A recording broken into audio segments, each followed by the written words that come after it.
네, 임상 두경부 해부학 이번 주는 상악동 그리고 하악골에 대해서 전반적으로 임플란트와 관련된 말씀을 드리도록 하겠습니다. 네, 시간이 없으니까 바로 시작하죠. 네, 맥실라에서는 맥실라리 사이너스가 가장 중요한 구조물이 되어 있고 맨디블에서는 맨디블라 캐날 그리고 그 주변을 돌아다니는 신경들이 중요한 해부학적 구조물들이 되겠습니다. 맥실라는 페어드 본이고요. 맨디블은 언페어드 본. 둘 다 머리에 있는 페이셜 본들인데 이 페이셜 본들 중에서 꽤 큰 녀석들이죠. 물론 해부학적인 차이가 매우 심합니다. 맥실라리 사이너스를 뒷면 약간 위에서 본 모습이 되겠습니다. 앞쪽에 지금 네이절본이 보이고요. 이게 안테리어 네이절 어퍼처가 보이죠. 그리고 알베올라 본들이 보이고 뒤에 맥실라리 튜버러시티 방향이고 여기 테리고이드 프로세스가 있고 여기가 테리고 팔라타인 피셔 혹은 파스아가 될 텐데 네, 여기 앞쪽에서 보이는 맥실라의 속에 이렇게 텅 비어 있는 공간이고 자세히 보시면 이 안에 septum도 잠깐 관찰하실 수가 있습니다. 이 위에 있는 것은 안와인데 안와의 바닥이 바로 맥실라리 사이너스의 루프가 되겠지요. 네, 그 다음 맥실라를 앞에서 이렇게 잘 뜯어서 보면 이렇게 뜯어서 보기는 어려운데 양쪽이 이렇게 붙어 있어서 좌우 두 개의 뼈가 되겠고요. 네, 이 위쪽에 있는 프론탈 프로세스는 프론탈 본과 연결되는 부분이고 이 가운데에 이제 네이잘 본이 붙게 되면서 이 사이에 뻥 뚫린 구멍이 엔테리어 네이잘 어퍼처가 되는 것입니다. 입천장을 봤을 때는 그 뒷부분은 팔라타인 본으로 되어 있죠. 이 부분이 팔라타인 본이고 여기가 전체 하드 팔레이트지만 실제 하드 팔레이트의 3분의 2 이상이 맥실라의 이 플레이트로 되어 있죠. 네, 세지탈 섹션에서 봤을 때 오른쪽 그림에서 보시게 되는 이 보라색 이것이 맥실라가 되겠고요. 이 위에 있는 것은 인피리어 네이절 콩카 그리고 그 위에 있는 것이 미들 네이절 콩카, 수피리어 네이절 콩카가 되면서 이것은 에스모이드 본이 되겠고 녹색 그리고 빨간색 뒤쪽에 있는 빨간색은 스페노이드 본이고 앞쪽에 자주색 비슷하게 되어 있는 뼈가 인피리어 네이절 컨카라서 독립뼈가 되겠죠. 동일한 거에서 콩카를 제거하고 나면 맥실라리 사이너스의 오프닝이 이렇게 나오고요. 실제 오프닝은 여기 뼈들이 다른 뼈들로 막혀 있어서 아스티움은 굉장히 작죠. 그리고 미드 세스탈 섹션에서 이렇게 인사시브 캐날이 있는 것이 보입니다. 네, 위쪽에서 좀 더 위쪽에서 자른 모습을 보면 맥실라의 두께가 이렇게 보이고 여기는 이제 맥실라 이 부분이 맥실라의 두께가 되겠죠. 좀 더 레터럴 파라세시탈 섹션이 되겠습니다. 네, 맥실라의 두께 역시 이 부분을 보여드리는 것은 임플란트를 식립할 때 임플란트의 길이를 한정하는 요소가 바로 이 두께가 되겠죠. 이거보다 더 긴 거를 심게 되면 뭐가 필요하나요? 이 위에 사이너스 오구멘테이션 혹은 사이너스 엘러베이션 등의 수식이 부가적인 수식이 필요하게 됩니다.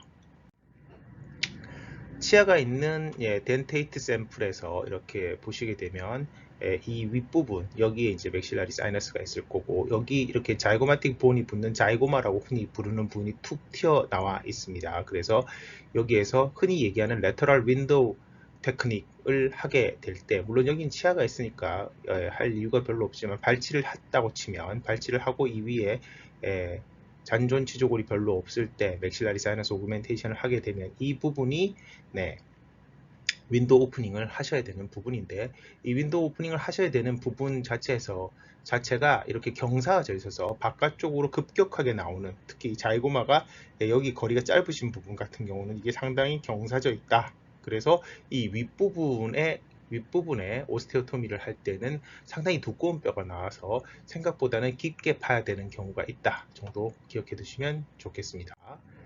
네, 책에 나와 있는 교과서에 나와 있는 맥실라리 사이너스의 모습인데요. 네, 이것은 큰 의미는 없는 것이 여러분들이 어떤 환자를 치료할 때 CT에 요즘은 CBCT를 많이 쓰니까 CT나 혹은 파노라마 사진을 보시고 직접 확인하시는 것이 더 편하고요. 이것은 그냥 해부학적으로 이런 정도의 비율이 있다라고 하는데 뭐 인종이나 사람이나 시대에 따라서 좀 달라지는 것 같습니다.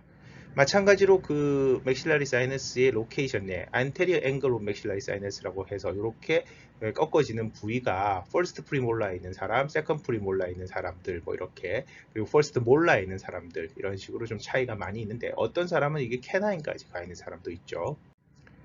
포스테리 앵글 역시 마찬가지인데요. 포스테리 앵글도 이 뒤쪽에 맥실라리 튜버러시티 부분이 굉장히 얇은 포스테리 마진까지 가 있는 사람들이 있는데, 이런 경우에 보통 이 뒤쪽에서 맥실라리 튜버러시티 부분에서 이렇게 쉽게 도넛 사이트 본 채취를 하다가 잘못하면 맥실라리 사이너스가 뚫리는 경우가 있다라는 거, 네, 당연히 파노라마 사진이라든가 CT 사진을 보고 확인하셔가지고 하셔야 되겠죠.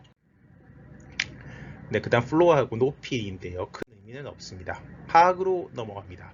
네, 하악 보시게 되면 맨디블 이렇게 생겼는데요. 전반적으로 제일 중요한 구조물은 맨디블라 프레이먼이고, 이 앞에 있는 링굴라라고 해서 그 스페노 맨디블라 리가멘트가 붙는 곳이죠. 네, 이곳 앞쪽에다가 저희가 인피리어 알베올라 너브 블락 마취를 시전하게 됩니다. 그죠? 이게 잘 안 돼서 항상 문제인데, 위치를 잘 보시고, 보통은 여기 있는 리트로몰라 트라이앵글 정도에 이렇게 손을 대고 대충 그 높이 위치를, 그러니까 하악 구치부에서 대충 1cm 상방 정도에 넣는 것이 보통인데, 사람마다 이 맨디블라 앵글의 각도도 틀리고, 클래스 3라든가 클래스 2 환자에서는 특히 틀리고, 그 다음 여기에 있는 여러 가지 쉬스라든가 이렇게 멤브레인들이 많기 때문에 마취액이 잘 안 퍼져서 생기는 문제들, 그리고 링구알 너브라든가 마일로 하이오드 너브 같은 것들이 또 따로 이렇게 나가는 경우가 있어서 마취가 잘 안 되는 여러 가지 문제들이 있어서, 네, 그런 것들은 나중에 어떤 임상 해부학 시간에 따로 다루면 더 좋을 것 같습니다.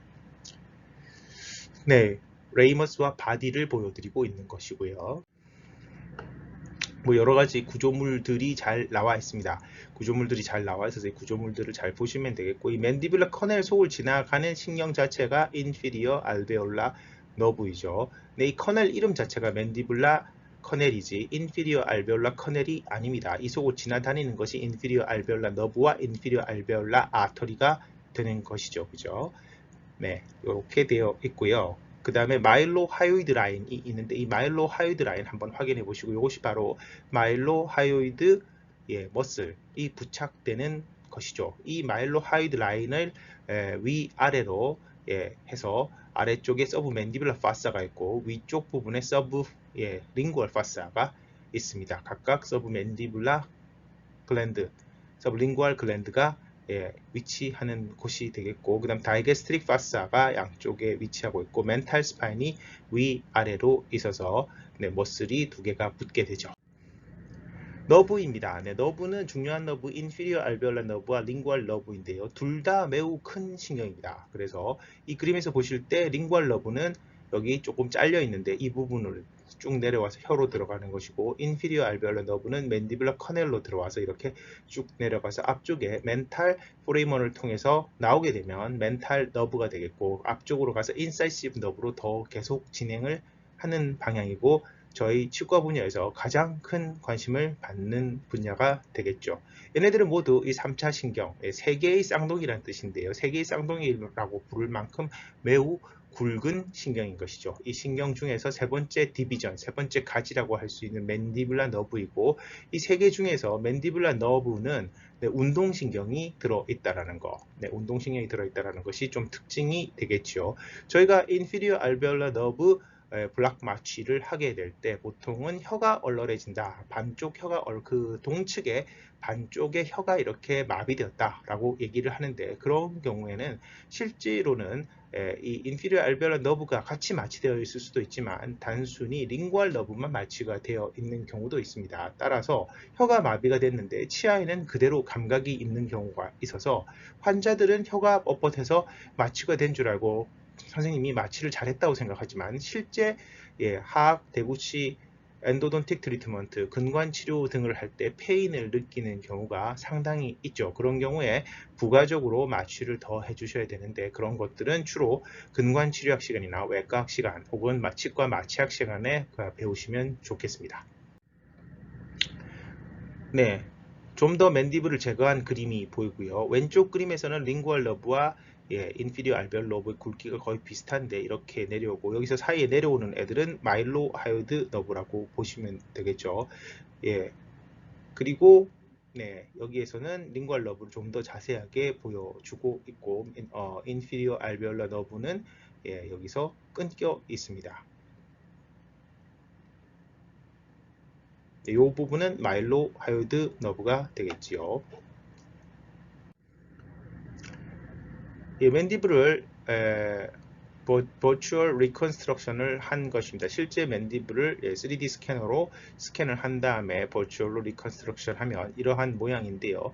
여러분들이 조금 기억해 두셔야 되는 것은 이 맨디블이 생각보다 아래쪽에 이렇게 바깥쪽으로 아래쪽으로 내려갈수록 바깥쪽으로 이렇게 경사가 져 있어서 경사가 져 있다는 사실을 잘 기억을 하셔야 되는데 왜 그러냐면 여러분들이 임플란트를 심을 때 위에 심어져 있는 이 치아, 원래 치아의 위치대로 이렇게 심게 되면 그 각도대로 심게 되면 자칫 잘못하면 링구얼 플레이트, 링구얼 본 플레이트의 펄포레이션을 일으키는 수가 있습니다.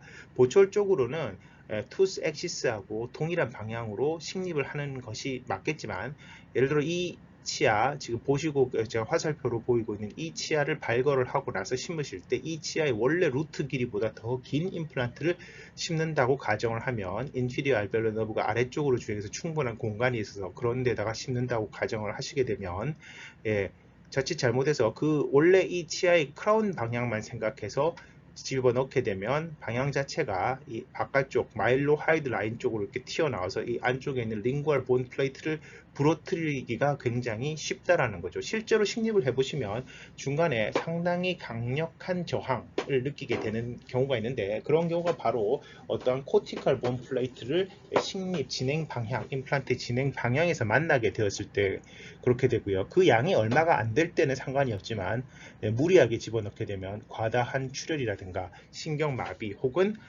본 플레이트의 프랙처 등이 발생하는 경우가 가끔 있습니다. 주의하셔야 되겠지요. 주행하는 모습을 보여드리는 거고요. 보통 이 부분을 안테리어 루프라고 부르죠. 네, 다음 논문에서 보실 것은 뭐 1, 2, 3, 4번 그림만 보시면 되겠는데 저희가 흔히 알고 있는 인피리어 알베올라 너브가 지나다니는 맨디뷸라 커넬을 트레이싱을 해보게 되면 파노라마라든가 혹은 CT에서도 매우 작은까지는 잘 보이지 않습니다. 그런데 실제로는 그 브랜치가 많이 나오게 되고요. 특히 이렇게 3번과 같이 이렇게 리트로 몰라 포레이먼이라고 해서 그 부속되는 가지가 나오거나 들어가는 경우가 때때로 있습니다. 이런 경우에 그걸 이제 그 부분을 잘못 건드리게 되면 약간의 럼네스가 발생하는 경우도 있죠. 그래서 사실 이런 식으로 잔 가지들을 다 이렇게 생각을 하게 되면 거의 이 부분에 대해서 수술을 할 때 굉장히 두려움을 가지게 됩니다. 그런데 대부분 이런 잔 가지들에 대해서는 크게 럼네스가 발생하지 않지만 실제로는 사랑니 발치 후에도 아주 정밀하게 조사해 보면 약간의 럼네스가 모든 경우에 거의 발생한다라는 것으로 얘기가 되기도 하죠. 따라서 뭐 이런 것들을 잘 참고하셔가지고 환자에게 잘 컨설테이션 한 다음에 진행을 해 주시는 게 좋겠고요. 흔히는 이제 1번처럼만 되어 있는 것이 아니고 이렇게 이제 작은 브랜치들이 많이 나와 있다 정도로 이해하시면 되겠습니다. 그리고 이제 치아를 발거함에 따라서 이러한 브랜치들이 스스로 이렇게 좀 축소되거나 없어지거나 하는 그런 경향도 있죠. 네, 패스웨이 보여드리고 있는데요. 역시 패스웨이도 개별차가 심하기 때문에 실제로는 큰 의미는 없고요.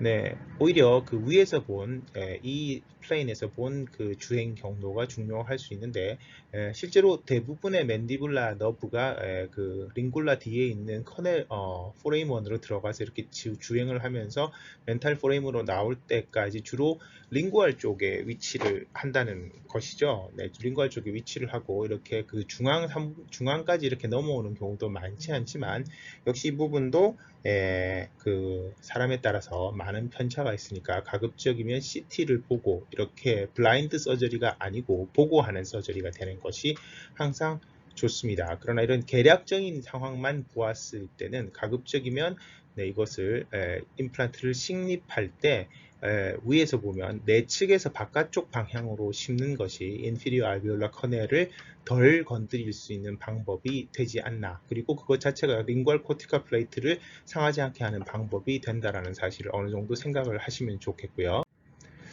네, 멘탈 포레이먼 보시면 이렇게 발치가 된 데에서는 상당히 위에까지 이렇게 올라오게 됩니다. 올라오게 돼서 어떤 경우는 이것이 알베올라 리치 크레스트까지 올라가서 덴처를 하게 되면 아픈 경우도 발생을 하죠. 네. 이런 형태로 이제 맨디블이 흡수되는 것은 굉장히 잘 연구가 되어 있는 상태이고요. 아까 말씀드렸던 엔티리어 루프라는 것이 있는데요. 엔티리어 루프라는 것이 있어서 여기 있는 멘탈 포레이먼을 통해서 멘탈 너브가 나왔을 때 바로 나오는 경우도 있지만 상당히 앞쪽까지 이렇게 휘어져서 나오는 경우가 있어서 여기 멘탈 포레이먼이 있다고 하더라도 실제 인피리어 알베올라 너브가 이것보다 상당히 앞쪽에도 위치할 수 있다라는 사실을 아셔야 되겠습니다. 이것은 이제 뭐 퍼센티지를 보여드리고 있는 것이 되겠고요. 그래서 대개는 이 캐널보다 2mm 정도 더 떨어지고 더 2mm 더 앞쪽에 있어서야 안전하다고 그러는데 여러 가지 보고에 의하면 이것을 5mm로 잡는 학자도 있을 정도이니까 케이스 바이 케이스라고 생각하셔야 되겠습니다. 네, 실제 보시면 엔티리 루프가 이렇게 있는 경우가 제법 있고 이 앞에서도 인사이시브 커넬을 통해서 맨디블라 너브가 인사이시브 너브로 브랜치화 되면서 더 계속해서 주행하는 경우가 제법 있죠. 네, 보통은 맨디블에서 본 그래프트의 도너 사이트를 찾는 경우가 있는데 주로 많이 찾는 곳이 심피시스하고 레이머스가 되겠습니다. 그림에서 보시는 이 부위가 되겠는데요. 사실 첫 번째 그림과 두 번째 그림은 같은 것이고요. 같은 것이고 그냥 맨디블의 방향을 약간 돌려놓은 것이고 그 다음에 세 번째 그림은 심피시스 부분이 되겠습니다. 대개 현재는 이 심피시스 부분에서 이렇게 트래핀 볼을 통해서 따는 방식 예전에 많이 했었는데 이런 경우 보통 앞쪽 하악 전치구에 넘네스까지는 아닌데 둔한 감각, 뭐 이렇게 넘네스라고도 할 수 있는 그런 감각 이상이 오기 때문에 오는 경우가 많아서 현재는 잘 안 하고 있고요. 그 다음 이 반대편에 있는 반대편이 아니라 앞에 있는 두 개 있는 이 그림에서도 보통 보면 여기서 정면에서 보았을 때 레터럴 서드 정도에서 떼는 것이 안전하다고 되어 있습니다. 하지만 이런 코티컬 본 자체를 요즘 코티컬 본 블락 그래프트를 웬만하면 잘 하지 않기 때문에 가급적이면 그 파티클 돼 있는 이렇게 그 본 머티리얼을 많이 사용하게 돼 있죠. 많이 사용해서 하지만 실제로는 뼈가 너무 없다든가 할 때 그리고 또 버티컬 오그멘테이션이 필요할 때는 이런 뼈들을 쓸 수 있는데 그 중에서 이제 대개 이렇게 입안에 있는 뼈를 사용하는 장점이라고 하면은 대개 입안에 다시 이제 도너 사이트가 있게 되면 상처를 주는 그러니까 몰비디티가 줄어든다는 표현을 보통 많이 하는데 그러한 장점이 있긴 합니다만 네, 어쨌거나 수술 부위와 다른 부위에 상처가 생기는 거이기도 하기 때문에 아주 선호되는 곳이라고 보기에는 조금 어렵고 여기서 뗄 수 있는 또 뼈의 양이 그렇게 많지 않다라는 점도 단점이라고 할 수 있겠죠. 네, 하악에서 보시는 여러 가지 구조물들인데 신경들을 보여주고 있습니다. 신경이랑 혈관을 보여주고 있는데 넘어가도록 하고요. 네, 잘 박리를 하면 이렇게 박리가 될 텐데 일단 저희 실습 시간에는 이 정도 박리를 할 수 있는 시간이나 도구가 없기 때문에 이것보다는 좀 더 험하게 박리가 되어 있을 것으로 판단이 됩니다. 네, 알베올라 너브의 인피리어 알베올라 너브의 주행을 다시 한번 보여드리는 게 되겠고요. 네, 어떤 경우에는 이렇게 인피리어 알베올라 너브가 쭉 내려가서 커넬이 거의 앞쪽까지 서로 이렇게 커뮤니케이션을 하는 정도까지 이렇게 보고가 된 것도 있고, 그 다음에 앞쪽에 링구얼 포라멘이라고 해서 링구얼 아터리가 들어가는 구멍이 있는 경우가 있거든요. 이런 경우에는 되게 앞쪽에 아무런 그 해부학적 구조물이 없다고 생각하고 하다가 이 링구얼 아터리 전면부를 터트려 가지고 그 구강저가 이렇게 부풀어 오를 정도로 뭐 헤마토마가 생기거나 아니면 헤모리지, 출혈이 심하게 생겨서 응급 상황까지 가는 경우가 있기 때문에 출혈 같은 것을 잘 감시를 하셔야 되고 가급적이면 아침에 수술을 하셔가지고 이분이 이제 이런 문제가 없는지 좀 저녁까지 잘 지켜보는 것이 중요하겠습니다. 네, 그림으로 보시는 것은 링구얼 컨캐버티인데 맨디블을 이렇게 토모그래피 형식으로 잘라서 볼 때, 네, 이것은 이제 CBCT는 아니고 과거에 썼었던 토모그램이라고 하는 것인데, 이 토모그램에서 이렇게 맨디블을 잘라서 보면 오른쪽 아래에 있는 것처럼 맨디블이 양쪽 균일한 두께를 이렇게 경사만 져 있는 경우도 있지만, 실제로는 경사져 있는 가운데 내측, 미디얼, 내측 미디얼 사이드 안쪽 부분이 이렇게 컨케이브한, 링구얼 사이드가 컨케이브한 컨투어를 띠는 경우가 있어서, 이러한 경우에 좀 긴 임플란트를 심게 되면 그냥 파노라마로 찍으면 충분히 맨디블이 이렇게 본이 있는 것처럼 보이지만, 그 두께 혹은 위드스에서 여기가 임플란트를 수용할 수 없을 만큼 얇은 컨캐버티 형태로 이루어져 있을 수 있으니까 참고를 꼭 하셔야 되겠습니다. 이러한 경우에 이쪽 부분에 있는 혈관, 신경 혹은 살라이바리 글랜드 등을 다칠 수가 있겠죠. 네, 실제로 이 맨디블을 뒤집어 놓고 이렇게 보시면 이게 3차원적으로 잘 안 보여서 그렇지, 이 사이 부분에 이렇게 선반처럼 뭔가 올려놓을 수 있을 정도로 컨케이브한 경우가 대부분이라는 사실 기억하시면 좋겠고요. 네, 아까 말씀드렸던 그 엔테리어 룹을 지금 보시고 계십니다. 엔테리어 룹을 잘라서 보시게 되면 이렇게 앞쪽까지 쭉 갔다가 뒤로 이렇게 휘어지게 되는데요. 이것이 뭐 4mm까지 간다는 사람도 있고 여러 사람들이 있기 때문에 이 가급적이면 상당히 이 가운데만 심게 되는 픽스드 디태처블 형태의 임플란트이나, 요즘은 그런 형태를 잘 안 쓰는데요. 이 앞쪽에 그 신경보다 앞쪽 부분만 이렇게 심게 될 때, 긴 임플란트로 심게 될 때 적은 수의 임플란트로 캔틸레버를 만들어 준다거나 할 때는 상당히 거리를 많이 두시는 게 안전하다, 그런 말씀이 되겠습니다.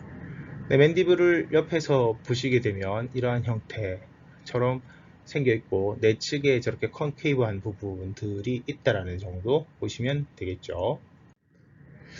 네, 그리고 임플란트를 심다 보면 실수로 이렇게 엔진을 돌리다 보면 좀 과도하게 돌아가지고 이렇게 그 아래쪽에 있는 그 인피리어 알베올라 너브를 건드리는 경우가 발생하죠. 하지만 이게 3차원이 아니기 때문에 실제로는 건드리지 않았을 수도 있습니다. 하지만 이런 문제는 잘 안 생기는 것이 좋겠죠. 네, 그래서 그림에서 보시면 이제 사이너스 그래프트를 보여드리고 있는데, 이 사이너스 그래프트를 할 때 이런 식으로 레터럴 윈도우 오프닝을 해서 들어가서 이렇게 넣는 레터럴 윈도우 테크닉을 쓰게 되고, 그림 보시는 것처럼 이렇게 너무 쓸데없이 많이 넣을 필요가 사실은 없죠. 다음 보시면 또 여기다가 오토지너스 본 그래프트를 넣었을 경우에는 이런 식으로 시간이 지나면 더 누마티제이션이 되는 양상을 보실 수도 있습니다. 다시 맥실라리 사이너스를 보여드리고 있고요. 맥실라리 사이너스에 이렇게 뼈가 들어가게 되면 오그멘테이션을 하게 되면 사이너스 플로어가 여기 있고 임플란트가 있고 사이 양옆에 이제 뉴본이 생성이 되어 있다는 것을 보실 수가 있습니다. 네, 간혹 지금 그림에서 보시는 것 같이 왼쪽 위에 바터스 뷰라든가 아래쪽에서 보시는 것처럼 임플란트를 심었는데 충분한 고정이 안 됐다든가 아니면 수술상의 실패로 사이너스가 퍼포레이션 되고 임플란트가 이렇게 상당히 상방, 그러니까 그 상악동 내에 어딘가로 이렇게 미아가 돼버린 경우가 있죠. 네, 이런 경우가 발생을 해서는 안 되겠고요. 이런 경우가 발생했을 경우에는 뭐 켈듀얼 룩 아퍼레이션이라든가 아니면은 EB 이누과에서 하는 FESS라고 불리는 Functional Endoscopic Sinus Surgery 같은 것을 통해서 이 임플란트를 잘 제거해 주셔야 되겠다라고 말씀드려야겠네요. 그 다음 보통 이렇게 사이너스는 안쪽에서 이렇게 잘라서 보면 septum 등이 있고 혹은 몰라의 루트들에 이렇게 있었던 소켓 흔적들이 있어서 아래쪽 바닥이 매끄럽지 않습니다. 그래서 이런 것들에 있는 슈나이데리안 멤브레인이라고 하는 내측 벽에 있는 멤브레인을 잘 제거해서 올려주셔야 되죠. 이런 식으로 septum이 아주 클리어하게 양쪽으로 나눠져 있는 경우도 있고요. 그 다음 이 사이너스 월을 레터럴 윈도우 테크닉으로 따낼 때 이 속에 posterior superior 알베올라 아터리 혹은 파스테리어 수피리어 덴탈 아터리라고 불리는 아터리가 있을 수가 있는데, 이 부분을 이렇게 오스테오토미를 하다가 아터리를 잘못 건드리게 되면 출혈이 발생해서 퍼포레이션이 될 수 있죠. 퍼포레이션이 되게 되면 실제로 이렇게 뭐 안경을 끼신 분 같은 경우는 안경에 튈 정도까지 혈압이 좀 있기 때문에 피가 이렇게 샘솟을 수 있는데 뭐 아주 큰 문제는 아니지만 이거 자체를 이제 지혈을 여러 가지 뭐 서지셀이라든가 아니면 봅이라든가 지지든지 아니면 잘 묶어서 지혈을 잘 하셔야 되는 경우도 가끔씩 발생을 하게 되죠. 실제 멤브레인이 안에 있는데 이것은 이제 죽어 있는 엑스비보 상태이긴 하지만 이렇게 오스테오톰을 쳐서 이렇게 위로 올리면 여기서 이제 그린스틱 프랙처를 일으키면서 안쪽에 있는 멤브레인이 잘 들려야 되는데 이때 멤브레인 자체가 원래 탄력성이 좋은 애들이지만 어떤 상악동염이라든가 감염이 되어 있으면 두껍거나 질기게 돼서 잘 터지기도 합니다. 조심하셔야 되고요. 그 다음 클래식하게 사이너스 플로우 엘리베이션을 하게 되면 여기 바깥에 있는 윈도우 부분을 그냥 그대로 두고 이렇게 안쪽에서 잘 긁어서 여기 안쪽 내부에 슈나이드의 멤브레인을 위로 잘 젖혀서 이 사이로 그 합성골이든지 아니면 자가골을 잘 넣어 주셔야 되겠지요.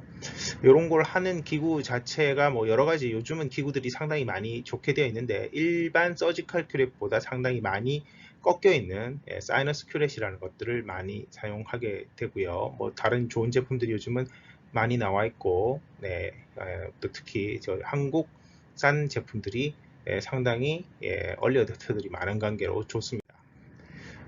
여기 이제 위에 멤브레인을 사용하기도 하고요. 뭐 이런 식으로 이제 그 윈도우를 따다가 이런 식으로 바로 퍼포레이션이 생기기도 하는데 이게 이제 계란으로 많이 연습을 하죠. 속히 계란 안쪽에 있는 그 껍질 막처럼 되어 있는데 이 부분을 이제 라운드보로 이렇게 파다가 여러분들이 사실 실습 때에 드리는 드릴로 이런 기분을 좀 내보시고 이걸 안 터트리고 만들 수 있으면 좋으실 텐데요. 이 멤브레인을 안 터트리고 잘 이렇게 한번 윈도우 오프닝을 해보시면 좋을 것 같습니다.